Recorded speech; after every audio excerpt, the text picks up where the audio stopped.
Buenas a todo el público presente. El día de hoy vamos a ver el tema de señalización celular. Soy Carlos Martel y empezamos. Entonces, primero tenemos que saber qué son los receptores de membrana y los receptores intracelulares. Van a ser moléculas o proteínas que van a captar a diferentes moléculas señales. En este caso, los receptores de membrana van a captar señales y van a estar en la membrana. En cambio, los receptores intracelulares pueden ser citosólicos o nucleares y van a captar a la molécula señal dentro de la célula. También existen diferentes tipos de señalización intracelular. En este caso, va a ser la señalización autocrina, que sería en las células cancerosas y también algunas células, por ejemplo los linfocitos T, por medio de la interleucina 2. También en una señalización paracrina, como los mismos macrófagos con las interleucinas 1 y la TNF-alfa. También podemos encontrar la señalización por medio de los lípidos, que a un proceso inflamatorio, lípidos de membrana por medio de la fosfolipasa A2 van a originar al ácido araquidónico. Y este, por medio de la TROTS, que viene a ser la citrooxigenasa, va a convertirse en prostaglandinas que van a tener una función fisiológica. También señalización célula-célula, que viene a ser la vía Notch. Y también vemos lo que sería la señalización endocrina, que es la más común que hay en el cuerpo, ¿no? También podemos ver en la parte derecha lo que serían los neurotransmisores, como la acetilcolina y más. Y aquí destacar que los neurotransmisores van a activar el potencial de membrana y van a ser un tipo de señalización, de la señalización sináptica. Pero hay otros que van a generar la hiperpolarización y eso va a generar la desactivación, como son la lisina y GABA. Entonces, ahora vamos a ver una diferencia entre la señalización endocrina y la sináptica. Principalmente, la señalización endocrina es más lenta, dura horas, pero su acción es más prolongada. En cambio, la sináptica es más rápida, pero también su señalización en el cuerpo es rápido, o sea, no perdura. Y otra diferencia también muy importante destacar es que la afinidad del ligando es más alta, receptor ligando es más alta en lo que sería la endocrina y más baja en la sináptica. Y la precisión es más baja en la endocrina y más alta en la sináptica. Y también tenemos que saber los tipos de moléculas señal. Pueden ser hidrofílicas o hidrofóbicas. La diferencia es que las hidrofílicas duran minutos, en cambio las hidrofóbicas duran más horas.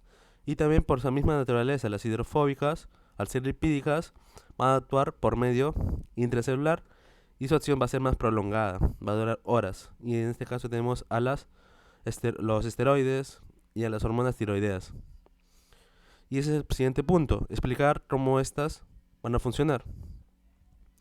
Entonces aquí vemos lo que sería la asignación por medio de un receptor nuclear. Entonces primero tenemos que saber cómo es el receptor nuclear. El receptor nuclear va a ser el que va a tener diferentes dominios, como los dominios de unión al ADN, dominio de unión al ligando y dominio de unión, o bueno, el dominio de activación de la transmisión. Este va a estar replegada por medio de los inhibidores. Pero cuando llegue el ligando y se una el coactivador, que viene a ser la proteína HAT, de la HAT, que es un acetilador, entonces va a generar estos cambios en el ADN, haciendo que sea más laxo y se pueda dar la transcripción. Entonces, sabiendo estos conocimientos, la señalización por receptor nuclear o receptor citosólico, que son diferentes pero actúan intracelularmente, son las hormonas del grupo 1. Las hormonas del grupo 1 son las esteroideas, la, el- lo que serían los glucocorticoides, mineralocorticoides, las lipídicas y también las tiroideas. También podemos observar también al ácido retinoico, los estrógenos, que son las hormonas sexuales de mujeres, la vitamina D. ¿Y cómo es esto? ¿Cómo es este proceso que las hormonas del grupo 1 entren, ¿no? Por ejemplo, ahí podemos ver en la imagen que primero esta hormona o este molécula señal entra y se va a unir al receptor de este mismo ligando. Y este receptor está unido a una HSP, que viene a ser una proteína de choque térmico. Pero al momento de su unión, genera que se dimerice con otro igual, con otro receptor igual. Al dimerizarse estos receptores, van a entrar al núcleo y pueden unirse a un coactivador o un correpresor. El coactivador viene a ser el HAT y el correpresor viene a ser la HDAC, que es un desacetilador. Y si se une el HAT, que es un coactivador, se va a dar la transcripción. Entonces, esos son los de núcleo y los de citosol. Pero ahora vamos a hablar los receptores de membrana. Y aquí hay dos familias muy conocidas, bien sea la tirosina quinasa y la GPCR. La GPCR y tirosina quinasa, vemos toda la guía de señalización que hay, ¿no? Todo este conjunto y todo este diferentes vías que tienen, pero algunas van a unirse y otras van a separarse. Pero lo importante es que van a tener una acción en proteínas y una acción en la transmisión de genes también. Pero lo importante acá es que van a tener y van a estar asociadas cada una a diferentes vías, a otras se pueden unir. Pero lo importante mencionar es que la GPCR van a tener 7 vueltas en la membrana, su proteína.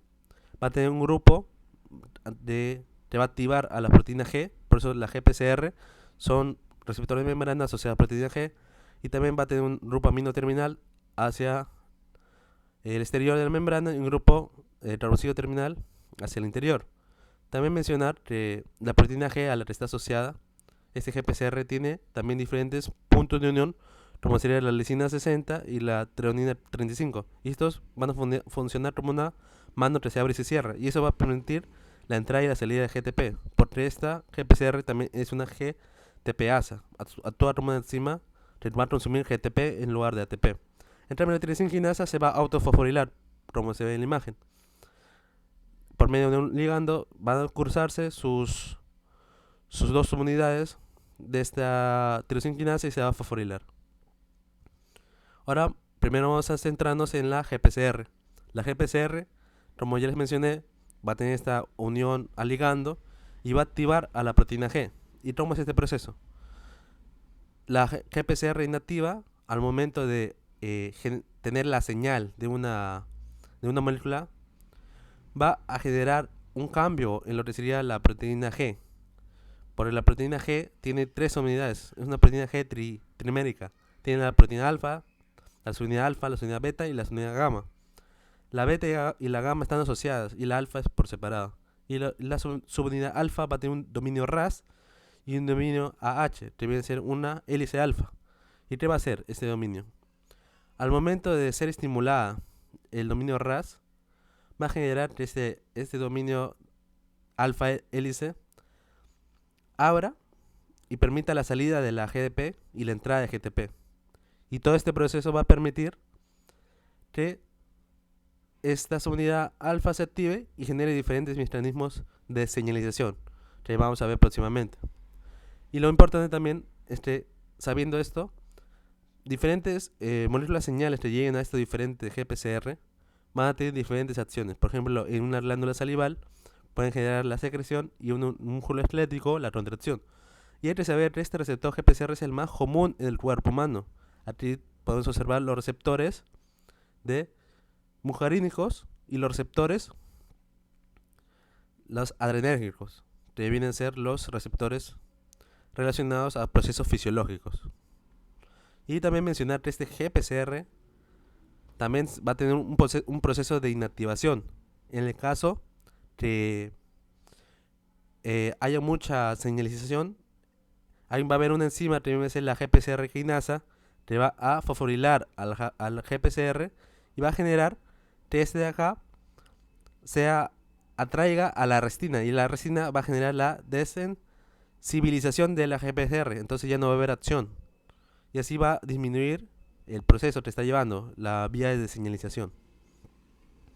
Entonces, sabiendo los GPCRs, ahora vamos a hablar de la proteína G, que es muy importante conocer. La proteína G puede ser una proteína G S o una proteína GI. Y fácil, S viene a ser de síntesis y la I de inhibición. Entonces, al ser una proteína G inhibitoria y la otra viene a ser la proteína G de S de síntesis o también de estimulatoria, de inglés stimulatory, entonces va a generar diferentes acciones en una enzima, que viene a ser la adenilato ciclasa. Por eso se diferencia la GS y la GI. Y la adenilato ciclasa va a generar AMP cíclico, y este va a tener diferentes acciones dependiendo del tipo celular. Y por ello ahora vamos a hablar de la vía de señalización del AMP cíclico, o la vía de señalización adenilato ciclasa. Este tomo es una molécula señal que podemos ver en los cuadros superiores. Puede ser acetilcolina, puede ser la epinefrina, glucagón. Diferentes enzimas van a generar esta GPCR, active a la proteína G, como ya hemos visto. Específicamente su subunidad alfa va a te dar unidad GTP, y esta va a activar a la adenilato ciclasa. Y este va a ser la adenilato ciclasa. Va a convertir ATP en AMP cíclico. Ahora sí. El AMP cíclico, como vemos en la imagen derecha, va a unirse a la subunidad que viene a ser el reguladora, la subunidad reguladora, porque la DT de la PKA. La PKA viene a ser la quinasa A. Acuérdense, AMP cíclico, PKA de quinasa A. Se va a unir a esta subunidad reguladora y va a generar que la subunidad catalítica de la PKA se active. Pero este proceso es un poco más complejo. Aquí van a actuar algunas enzimas, bueno, puntos específicos de lo que sería la PKA.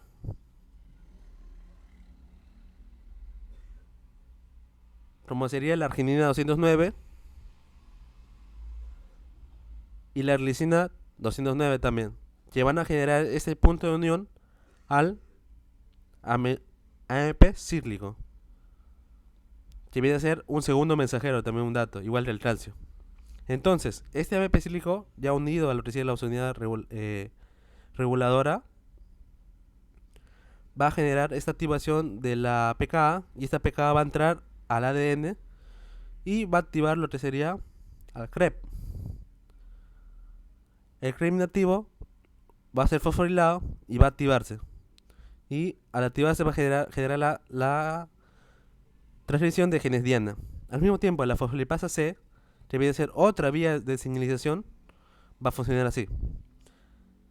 También es por medio de GPCR. La GPCR va a ser activa, va a generar la activación de la subunidad alfa, y esta subunidad alfa va a generar que el fosfatinidos, que viene a ser la PIP45 bifosfato, que son fosfatinidos porque son al diacilglicerol unido al inositol, que viene a ser un glúcido trifosfatado, se llaman fosfatinidos. Pero los grupos inositoles fosfatados vienen a ser el propio inositol cronofósforo. Entonces, cronofosfatos. Entonces, este PIP2 luego se va a convertir en el IP3, que le llaman, que viene a ser un inositol trifosfatado. Este de acá se va a convertir porque la enzima fosfolipasa C va a cortar y va a dejar al diacilglicerol o al DAG pegado en la membrana, y al IP3 libre en el citosol. Este se va a unir a receptores de lo que sería el retículo plasmático, generando la liberación del calcio, y el calcio va a unirse a lo que sería la proteína quinasa C, calcio C, acuérdense, y este se va a unir al diacilglicerol luego para generar la señalización. Entonces, los AMP cíclico y calcio funcionan como segundos mensajeros. Pero lo importante es cómo qué enzimas o qué proteínas estimulan a estas diferentes vías y qué acción tiene el cuerpo. Es muy importante, por ejemplo, en la vía fosfolipasa C, viene a ser la acetilcolina, que va a generar, en el caso del páncreas, una secreción más de amilasa, como vemos en el cuadro superior, y en el caso del músculo liso, una retracción. ¿Por qué? Porque genera liberación de calcio, y este calcio luego va a actuar con la talmudolina, una proteína muy importante. La talmudolina luego va a generar la activación de los quinasas, que van a fosforilar a las cadenas ligeras de miosina, y esto va a generar retracción. En cambio, por la vía de la acetilcolina, que llega a este caso en el páncreas, va a generar lo que sería la liberación de diferentes componentes proteicos. Al mismo tiempo, también por ejemplo, la milasa, ¿no? Pero también esta puede ser estimulada también por la CCK, que es la cisteína. Pero aquí un dato muy importante de la patología es que si se libera muy temprano o hay mucha quinasa C, en el caso del páncreas, por una superactivación, va a generar la liberación rápida de la orexina amilasa y de tricinógeno en las mismas partes internas del páncreas, la parte de secreción de las glándulas, y van a generar que se dé la pancreatitis. Entonces, ahora hablando de la vía del AMP cíclico, ¿no? Cuando hay este AMP cíclico va a tener diferentes acciones también dependiendo del órgano. Pero principalmente mencionar al hígado y al músculo, que va a ser la misma función. Sabemos que el hígado y el músculo son acumuladores de glucógeno, entonces va a generar un rompimiento del glucógeno. Entonces, hablando más de esto, vamos a observar la acción también del AMP cíclico como segundo mensajero y con el GMP cíclico. Vamos a empezar con el GMP cíclico. El GMP cíclico va a actuar en esta vía del GMP cíclico. ¿Y cómo es? O la vía del nitrato, del óxido nítrico. Y esto va a ser importante en lo que sería el Viagra, que por ejemplo el fármaco, el sildenafilo, actúa de esta forma. Ya. Entonces, ¿por qué? Porque va a ser un inhibidor de la fosfodiesterasa, que luego voy a explicar. Entonces, miren, la acetilcolina actúa en lo que sería la GPCR. Esto donde la célula endotelial. Esto va a generar una activación de la vía fosfolipasa C, liberando calcio y generando que la arginina se transforme en óxido nítrico y dejando como subproducto a la citrulina. Este óxido nítrico va a viajar, como es una proteína pequeña, a través de la membrana y va a viajar a lo que sería la parte interna, la tónica media de lo que serían los vasos, las arterias, ¿no? Que sería el músculo liso. En el músculo liso, este óxido nítrico va a unirse a la guanilato ciclasa, que en vez de la adenilato ciclasa no genera AMP cíclico, genera GMP cíclico. Va a convertir GTP en GMP cíclico. Y este aumento de GMP cíclico va a generar una relajación del músculo. Como se puede observar aquí en el gráfico superior o en el gráfico inferior de la parte izquierda. Pero ahora vamos a hablar también de la función de los segundos mensajeros, porque es muy importante. Por ejemplo, vemos que al activar el AMP cíclico va a activar a la PKA, ¿no? Y al mismo tiempo va a generar una inhibición de la proteína GS. ¿Y esto qué va a generar? Un decrecimiento del glucógeno síntesis o de la síntesis del glucógeno. ¿Y esto qué es?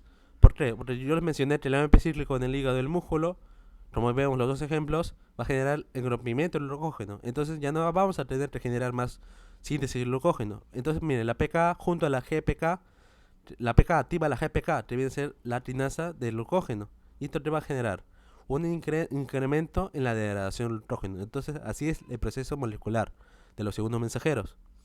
Pero también hay que mencionar que estos segundos mensajeros tienen diferentes funciones dependiendo del órgano. En este caso, en la célula endotelial y en el músculo liso va a generar la relajación, ¿no? Y no solamente el GMP cíclico, también el AMP cíclico. Pero también mencionar ahora sí a la fosfodiesterasa. La fosfodiesterasa, como vemos en el gráfico derecho inferior, vemos que degrada o genera que el AMP cíclico vuelva a ser AMP, ¿no? Solamente la molécula de AMP. Entonces, ¿qué pasa? Genera la disminución. Pero la misma GMP cíclico disminuye la acción de la fosfodiesterasa. Entonces disminuye que este AMP se vuelva AMP cíclico, se vuelva AMP. Entonces, ¿esto qué genera? Que el GMP y el AMP cíclicos generen la relajación. O sea, los AMPs o el GMP cíclicos generan relajación. Y la fosfodiesterasa evita esta relajación. Por eso que el sildenafilo, que viene a ser este fármaco, va a generar una relajación del músculo liso de diferentes partes, porque fue creado para disminuir la presión arterial, pero también aumenta la presión en lo que serían las partes cavernosas del pene, y entonces actúa llenándolo de sangre para la erección, ¿no? Y en el caso de también este AMP cíclico en el músculo liso genera esta relajación, pero el músculo cardíaco genera la contracción. Por eso la excepción viene a ser el músculo cardíaco, por eso en la imagen vemos a un corazón. Ya, ahora sí, la vía de la visión, que es muy importante también por el medio de GPCR. Va a entrar los conos de las células de la retina, que viene a ser la capa más profunda de la retina.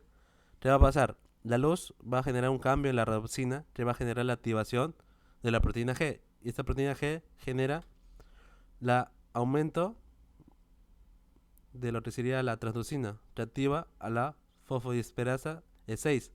Y la fosfodiesterasa aumenta, como es una fosfodiesterasa, degrada el GMP cíclico a GMP. Y este aumento de GMP va a generar en la célula que se puede unir, o bueno, el GMP cíclico está unido a canales que generan la despolarización, porque generan la entrada de sodio. Pero si disminuye el GMP cíclico, él va a haber una hiperpolarización. Y esto te va a causar en una célula normal, neural normal, esto genera la vía de la señalización celular o la vía sináptica, pero en este caso la hiperpolarización genera que genera una vía sináptica y se transmita lo que sería la visión. Pero ojo, hay que mencionar que a mucho superestímulo de esta rhodopsina, que actúa como una proteína G, GPCR digo, va a generar que la misma restina lo inhiba, ¿no? Por eso es muy importante esta función de la GPCR también, la visión, que no se dice mucho, más se dice sus efectos beta-adrenérgicos y alfa y muscarínicos, pero también está muy importante mencionar. Al mismo tiempo, también es importante mencionar que la acetilcolina se va a unir a la GPCR y va a generar en el corazón, ojo, en el corazón, se pueda salir potasio. Y al generar aumento de potasio extracelular, va a generar que una hiperpolarización de lo que sería el músculo cardíaco, y esto va a generar una disminución en la frecuencia cardíaca. Entonces la acetilcolina por medio parasimpático, por acetilcolina es parasimpática, va a generar esta disminución, ¿no? Ese es el proceso molecular, cómo funciona este proceso fisiológico.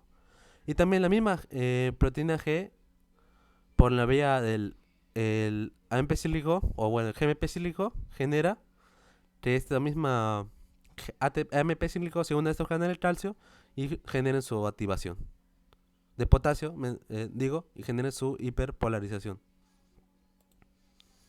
Ahora hablando de la tirosina quinasa, que es la otra enzima muy importante, y la tirosina quinasa es una enzima asociada a enzimas, o sea, le llaman un receptor asociado a enzimas. Cabe recalcar los tipos de tirosina quinasa, que no lo mencionan muy bien. Que serían aquí vemos, por ejemplo, esta línea abarca estos 4 tipos de receptores que tienen dominios de IG. Y estos receptores con dominios inmunoglobulina van a estar asociados a la YAT-STAT. Y la YAT-STAT viene a ser una quinasa también, una tirosina quinasa, pero intracelular. Y está asociada a funciones como inmunidad hematopoiesis, como dice el cuadro. También los receptores, por ejemplo, el receptor de los factores de crecimiento epidérmico, que es el más común, tiene dominio cisteína. Y el otro receptor que tiene dominios fibronectina viene a ser un receptor de la efrina, ¿no? Y también vemos que esta tirosina quinasa tiene diferentes dominios de unión. Por la tirosina quinasa también está asociada a la proteína de scaffold. Por ejemplo, cuando se fosforilan sus tirosinas, la tirosina específicamente 740 y 751 está asociada a la quinasa Pi3. Y por ejemplo la tirosina 771 a la activación de la GTPasa, como por ejemplo la GAP, la GEF, que luego vamos a explicar, y la asociación a lo que sería la 1009 y 1021 a la fosfolipasa C, que ya hemos visto. Y cabe resaltar también otros receptores, también que serían de serina tronina, que está asociada a lo que sería el factor de crecimiento beta, que viene a ser la TGF beta. Ahora sí, la tirosina quinasa va a tener diferentes dominios moduladores. Por ejemplo, los dominios pH, que van a estar unidos a lo que sería estos fosfanoicitidos, que ya mencioné, que van a ser estos lípidos, translúcidos y fosfato. Y también tenemos a los PTB, que van a ser uniones a lo que sería la tirosina fosfatada en la propia tirosina quinasa. Y también dominios CH2, que también viene a ser este tipo de uniones a tirosinas fosfatadas. Y lo que también resaltar es que estos dominios son como diferentes puntos de unión de diferentes proteínas adaptadoras y también te van a generar una señalización celular. En este caso la vía RAS. Por ejemplo, mira, esta proteína adaptadora, la IRS, muy importante, lo que sería el hígado, el páncreas, va a explorar acá y luego por una proteína adaptadora GRB2 va a generar la activación del SOS.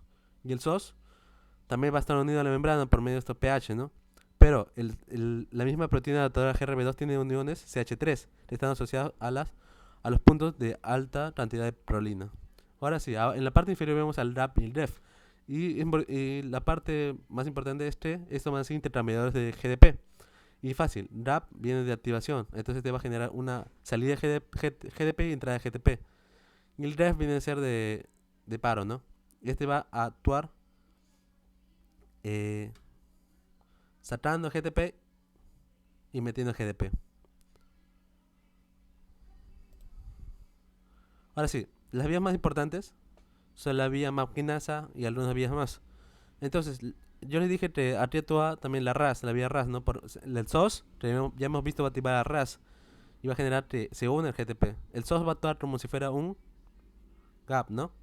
No, en este caso sería el GEF es el que intercambia el GTP. Y GEF, así para que se lo prenda y no se confundan. El gap actúa así, GEF de encendido y gap de apagado fácilmente. Entonces el SOS actúa como si fuera un GEF y va a activar el RAS.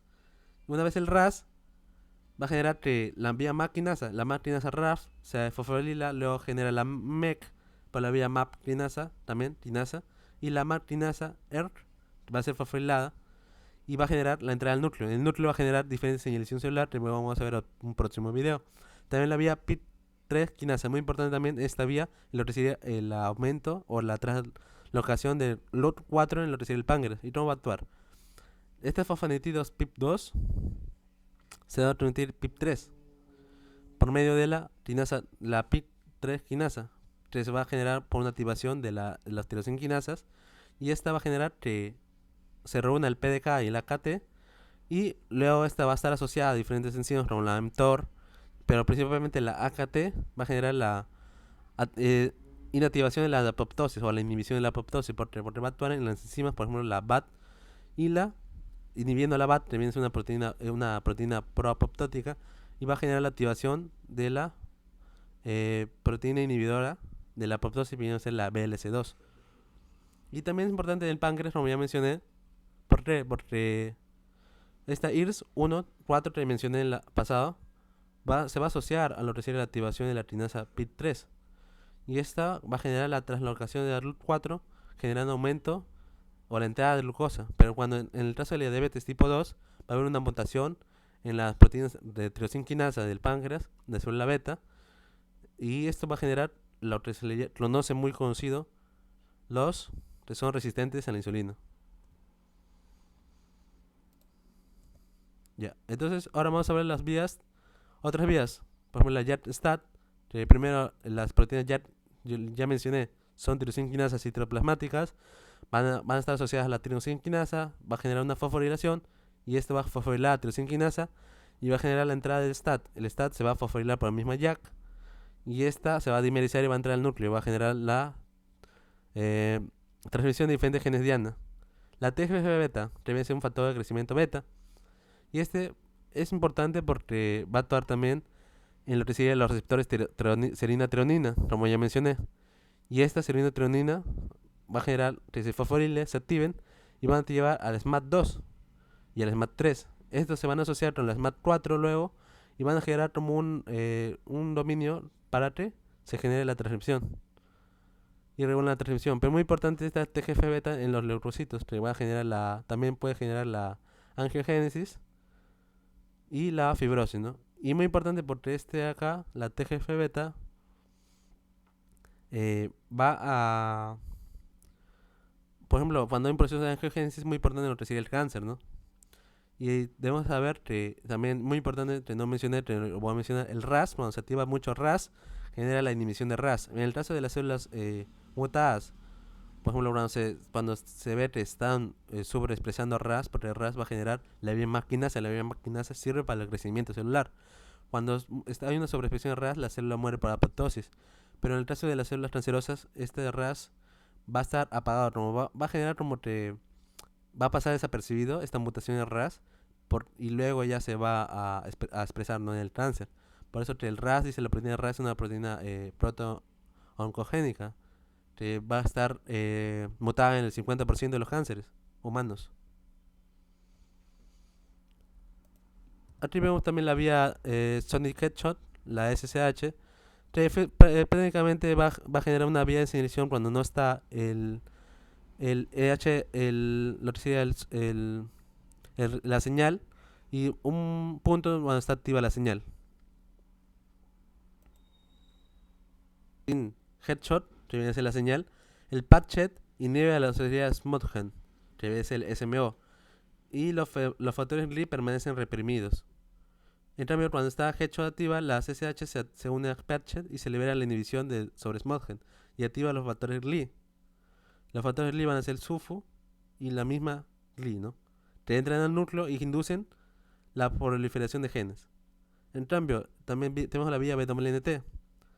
Estas vías son importantes en lo que tiene el desarrollo embriológico. La vía de Sonic Headshot también se llama vía de los cilios. La beta-WNT beta-catenina va a haber primero, mira, sin WNT y con WNT. Entonces, ¿qué va a hacer sin WNT? El complejo APC Adsin CK y la GSK3 beta fosforila la que la beta-catenina y la dirige al proteosoma. Pero cuando hay WNT se une al Frislet y la LRP56 activa a lo que sea Hevelet y inhibe el complejo de degradación y estabiliza la beta-catenina, y la beta-catenina entra al núcleo y activa la TCF induciendo genes como MYC, y estos genes MYC van a ser genes de acción temprana y van a generar lo que sería la división celular, van a ser genes de crecimiento y de proliferación. Y ahora la vía Notch. La vía Notch actúa también en lo que sería el desarrollo embriológico. ¿Y cómo va a ser?